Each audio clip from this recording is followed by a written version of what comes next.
Asnawi Mangkualam dan kawan-kawan tak bisa tampil di Piala AFF U23 2022. Namun sebelum lanjut ke pembahasan, jangan lupa untuk klik like dan subscribe channel ini ya, biar kalian gak ketinggalan update terbaru sepak bola dunia dan tanah air.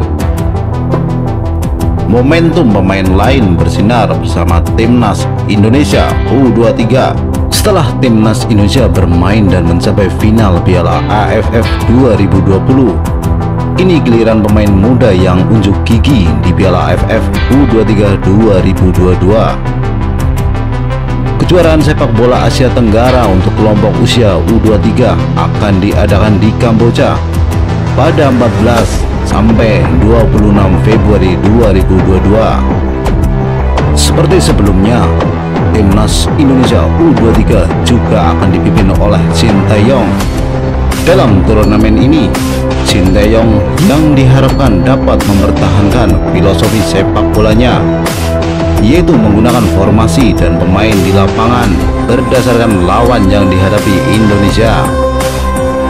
Timnas Indonesia U23 di grup B Piala AFF U23 2022. Tim muda Garuda akan menghadapi Malaysia, Myanmar, dan Laos. Formasi 5 pertahanan itu diharapkan bisa dipilih kembali oleh Shin Tae-yong saat Timnas Indonesia U23 menghadapi Malaysia.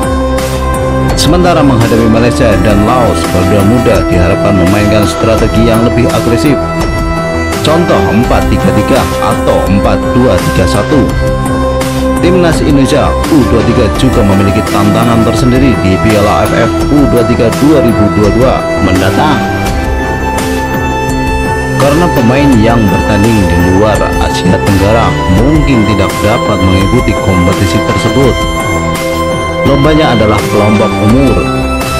Oleh karena itu, klub sebenarnya tidak wajib melepas pemainnya di Piala AFF U23 2022 untuk memperkuat tim nasionalnya.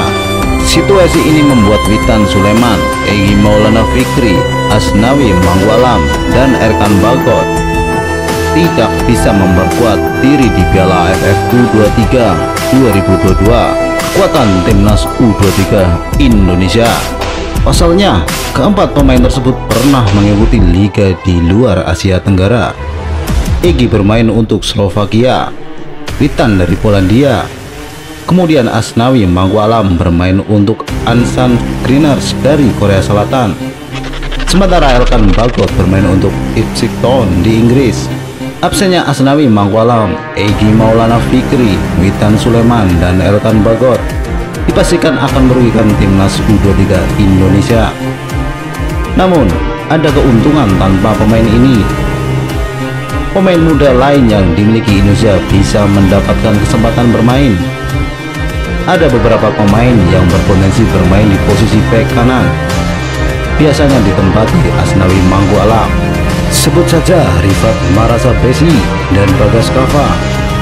Di saat yang sama sebagai bek tengah, masih banyak nama lain yang berpotensi benar-benar bisa menggantikan Erkan Bagot.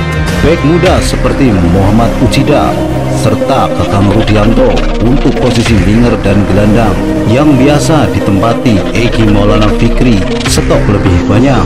Ada 2 pemain Persija, Brave Fatari dan Afrianto Niko. Masih banyak Rama Rumakieks yang biasa diandalkan. Jangan lupakan pemain lain seperti Muhammad Supriyadi. So guys, bagaimana pendapat kalian tentang berita di atas? Tulis di kolom komentar ya.